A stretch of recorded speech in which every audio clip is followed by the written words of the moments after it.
Hi, Lucy. Thank you so much for joining the show of Obsession. But before we even get into all of that, can you please introduce yourself to the world? With great pleasure. My name is Lucy Werner. I'm going to say that slowly because we all have a tendency when typing ourselves to do that so quickly when we know our own names. And I have a platform called Hack Yourself, which is a newsletter subscription model with 450 subscribers. Before that, I used to run a PR and branding boutique consultancy with the co-founder of my children in London, but I relocated to rural France 3 years ago, had a third baby, and was like, okay, I've got to learn French. I'm going to need to change the way I'm working. And now I actually get to help more people get themselves out there than when I was doing that client model. So I love it. Oh, I love that. Love reaching more with a different model completely. The question is, what are you obsessing about right now? Right now, actually, I'm really obsessing with newsletters, how to do it better, what to put in them, how to get people engaged, what makes them read, what makes them stick. So I'm literally really geeking out on different newsletter platforms, different newsletter creators, the different formats, the different processes. And there's some really cool, innovative stuff out there. So I'm always looking at it under the lens of two things. One is always how can we borrow from big business, right? Because big agency, big brands, American politics, all of these things, even if we don't agree with them, they're using the best in the world talent, supposedly. So I'm always looking at how can we borrow that. And the second thing is I love the creative world. So if you know me, like my sort of speciality of the audience I like to help with typically tend to be authors, writers, designers, artists, makers, people who have some creativity. I do also really click with the B2B geeks as well. I love geeks of their niche too, Mm-hmm. but how creative people apply their creative thinking to that newsletter model is also really interesting to me because, again, I have really a service-based offering. I'm teaching people how, at the core of it, how to do PR, which is quite boring. So how can we actually make that a way that's more palatable so it Mm-hmm. becomes part of your daily routine, but isn't like flossing your teeth? Yeah. Wait, so there are quite a few things you mentioned here that I would like to go a little bit deeper on. First, the question is, I mean, who even reads emails? I mean, every person that I come across go like, I hate emails. I hate emails. Who's reading? Clearly not you and your network. So I have 13,000 subscribers and I have a Wow. 40% open rate. There are definitely newsletters that I read. So I guess some people are reading them, maybe not your audience. But in terms of like the data out there, it's the conversion rate on newsletters is so much higher than the engagement rate on social media. So everybody would probably claim they're on social media, Hmm. but actually they're not really engaging with it. Most people's engagement is really low. It's normally less than 5%.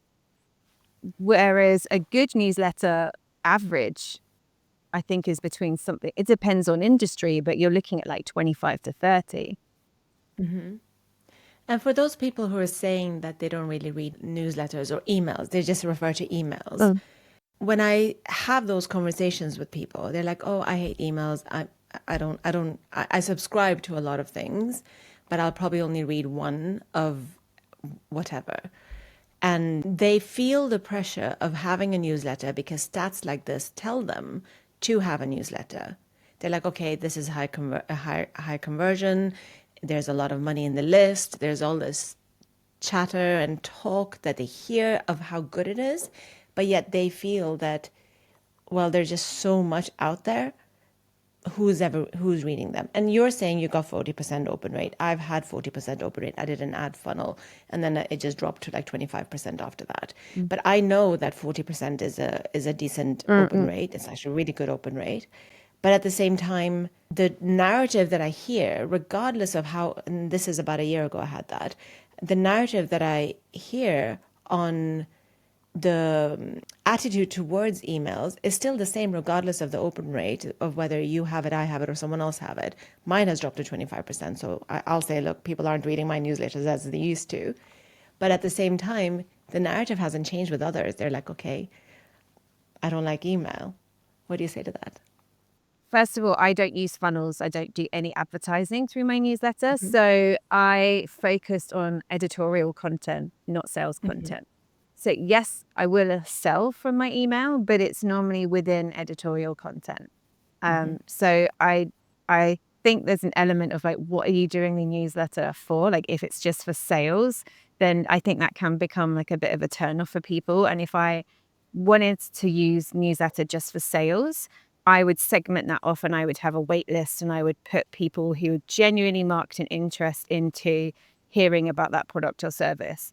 I don't tend to hit everybody with sales objects other than upgrading to access things in my paid newsletter. So you will always get something, but if you want everything, you have to upgrade. So for example, last week, I was in the I newspaper and in the I online, and I got paid for it. So I shared, this is the idea I had, this is the email address that I pitched to. If you want to read the exact pitch I wrote and find out how much I was paid, you have to upgrade. So I'm still giving people like the information, but to get the real deep dive, you've got to be in my inner circle. I think the mistake I see people making with newsletters is just to think of it as a sales channel.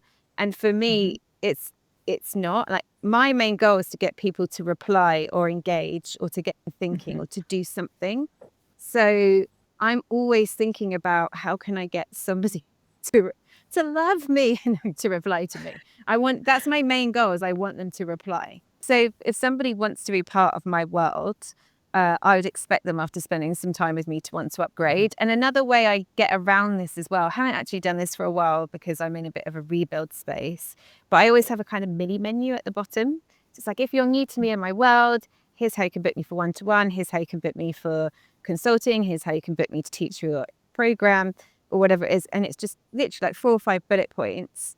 So it's not aggressively like in your face, but there's all this other free editorial content there. For me as well, I guess my artistic craft, like I would love to be an artist or a designer or a photographer, but I don't have that tangible. I can objectively go, that's amazing, that's Hmm. terrible, but I can't do that. So my craft is the written word. Yeah. So I love writing. So for me, it is actually kind of almost fulfilling my childhood dream to be a writer with that newsletter element. Mm. So I think if you enjoy writing or if you see things online and you have things that you think this would be really cool to share with my audience, I would kind of get excited about it more in that way rather than thinking, oh, I have to have a newsletter because the engagement's better than social media. Because when you have Mm. to do a piece of promotion like that, then it doesn't work. But it could be that you have your own podcast like you, or it could be that you have your own online workshop series or whatever it is. I think you have to play into what your strengths are and what you enjoy doing. Because if it feels like you have to be doing it, then you're not going to have a good time and we're not going to have a good time with you. So there are a few things that you've said that I absolutely love. So in a way, you're not treating everyone as one. You're really looking at why are people on this list? What are they interested in? And you're communicating to them based on their interests. So if you are wanting to sell something to them and then it's a wait list, then it's a very tailored kind of communication, which I love. And the other part, which I hope people are listening to, that people actually pay her, people are paying Lucy to listen to everything else that she's got to say through the written format.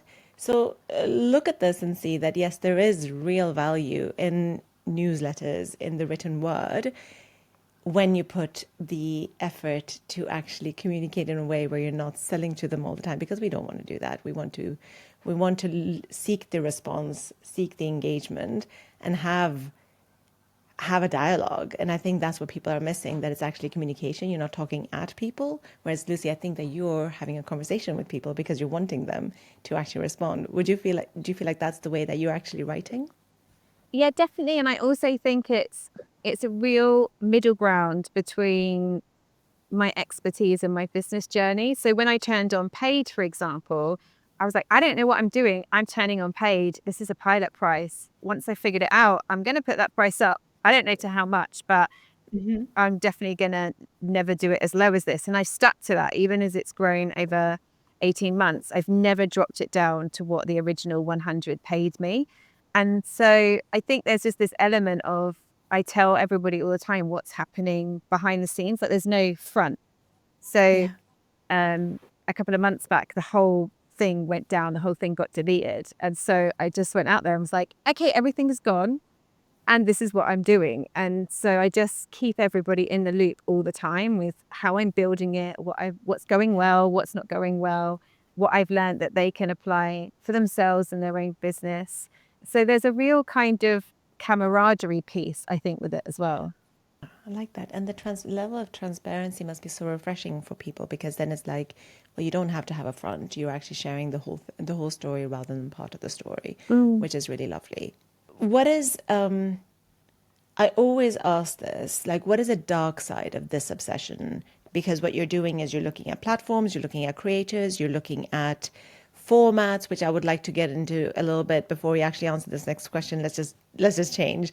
What do you mean by formats? Okay, so some people run series or serialization. So actually one of the most popular newsletters isn't even for money. It's somebody who literally sends out articles based on the novel Dracula corresponding with the dates that the novel is written in, and it runs each year chronologically along the storyline. So when something happens in, you know, July, you receive that email in July. When something happens the next day, you receive it the next day. So I think there's some of it's like a real art form.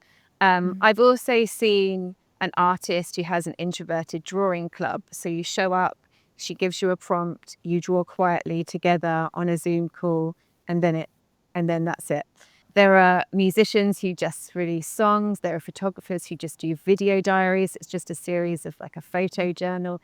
So I think there's this real element that it doesn't have to be the written word. I know a singer who's also a creative coach. She will go on a walk and she will record an audio note. So one day it was just her walking in the rain and then her singing to accompany the rain that she was walking alongside. I think there's all these different things that we can play with to add our own personality to what it is that we're doing. Doesn't just have to be 750 words edited by Grammarly, you know? I love that you've mentioned that because every time I do something a little bit different on my newsletter, I'm always thinking like, who's going to be interested? Like I've been wanting to do a video series because I find video so much more interesting and easier for me to do than the written word. I don't believe that I express myself the same way as I can by voice. And just you saying that kind of makes me feel okay. Well, maybe I'll go back because I haven't written anything fresh in 2 months for my list, and I'm just like if I've got nothing to say, I'm not going to write for the sake of writing. So I've ignored my whole list for like 2 months. And that's like the golden rule of consistency there, Ivy. Come on. I know, but yes, but I feel like I can't do anything when I'm not in joy. It has the wrong energy behind it. Not Hmm. Yeah, doing I'm it the for the sake same. of doing it. I'm the same. Yeah. Um, I think your format thing was really interesting and really valuable and has already inspired me. And I've got some really good ideas. So thank you for that. And I hope the listeners feel inspired enough to take that step. Because I know the struggle they have is who's going to read this? Who's even interested in me? So it's a lot of imposter syndrome. Am I even an authority? Am I allowed to do this? All of that. The Where I want to go with you is ask you the dark side of this obsession. Like, where does this take you that is unhealthy? Not so much now, but when I started, I joined. So actually, I started a long time ago on MailChimp and I grew from 0 to 5,000 in 4 years.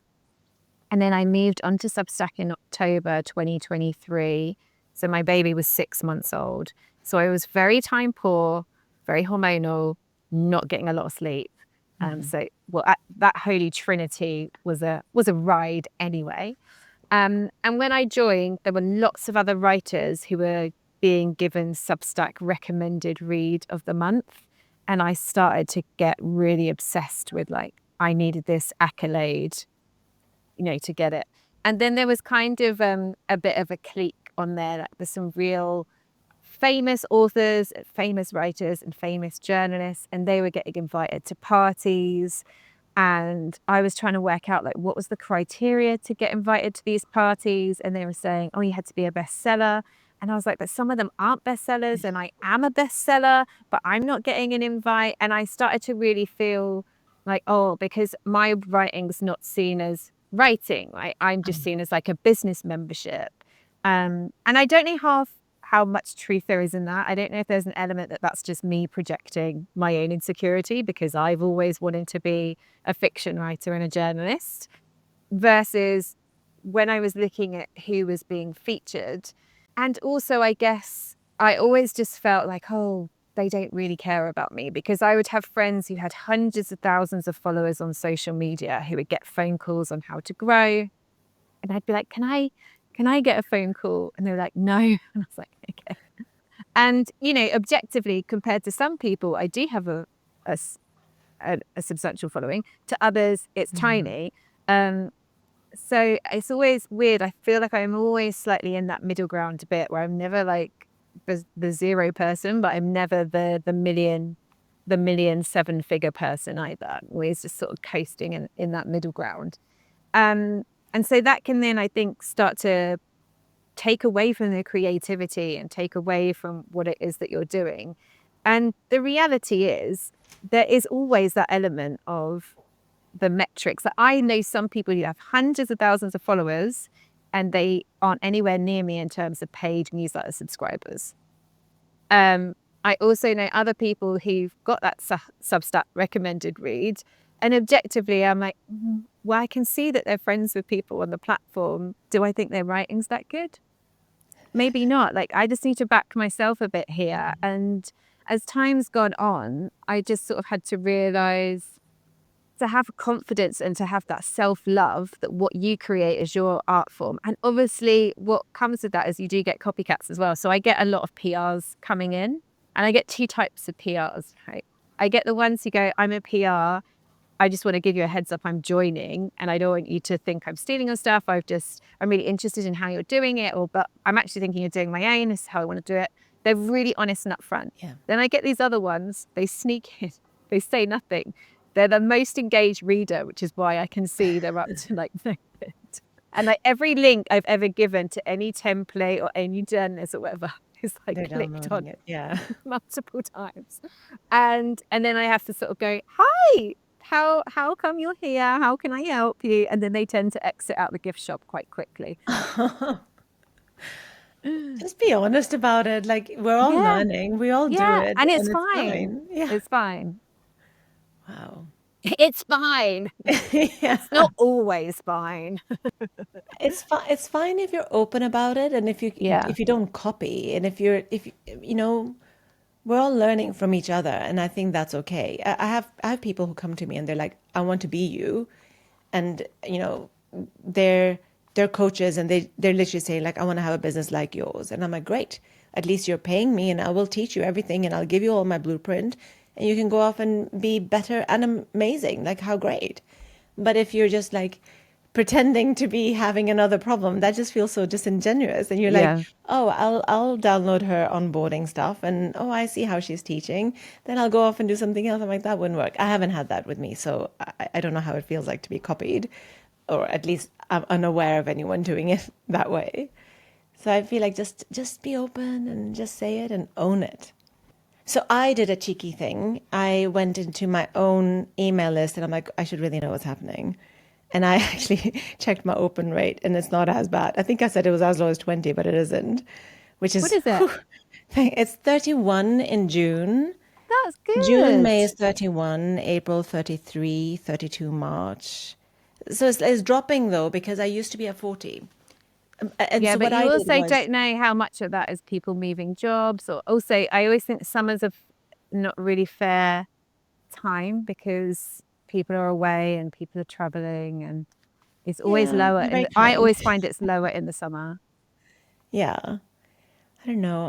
I was above 40 for a while, but the list was smaller then. So I think a small list is much more engaged. And so when I did the ads on, so I wanted to increase my list and get new members. So I did a freebie So an ad towards a freebie, 100 sales questions. If anyone wants it, just let me know. I think ever since then, when I did that ad, the readership has decreased because I think the targeting was off. It's not my audience that came in. What is one thing that you would want people to walk away with when it comes to newsletters that would inspire them to try, or maybe there's something in particular that you feel like I really want to share this one message? What might that be? I actually think, and this is the same with any type of craft at all, like, and I mean that in terms of like creating art, creating literature. I see creating a newsletter like an art form. So if you were in a shop buying your newsletter as a physical copy, who do you want to be seeing alongside? Like, what's the style? So I would actually take the time to research, not copy, but research like, what are your favorite brands doing? What are your favorite people doing? What are your favorite musicians doing? Like, really look at how the world is out there and think about who you want to be seen alongside. And also, I see my newsletter as my own media platform. It's also my opportunity to shout out people that I care about. I always tend to champion the smaller business owners, right? So if you have like less than 10,000, I will typically, and you're a geek in what you do, I'm going to be focusing on you more than the big name creators, because I'm like, they're like the Taylor Swift. They don't need it. Like, they already got that Yeah. tipping point. So I'm all about like promoting small business, and I'm also living and breathing that in the content that I'm sharing as well. So I think you can really use it to amplify your brand and what it is that you're about in the content that you're sharing. Like the other week, I was sharing how Mr. Bingo did an email him open day, and then he got so many emails he cancelled it after 6 hours. And I just, like, from a PR stunt perspective, it was amazing. Yeah. And he is somebody who I think does PR really well with his own unique sense of brand identity, his own tone of voice. You can't copy him without it looking like you're copying him. But I love him as an example of like, this is somebody with no budget who just knows himself so well that he can do something Yeah. fun. So I would really just think about it as a craft form and who you want to showcase and what it is that you're passionate about that you want to share. I like that. I feel like the short talk that we've had has been really inspiring to me. So thank you, Lucy, for sharing your wisdom and your obsession with us. Like, I definitely wanted to talk more, and I did. So thank you for that time. You're very welcome. Amazing. Thank you.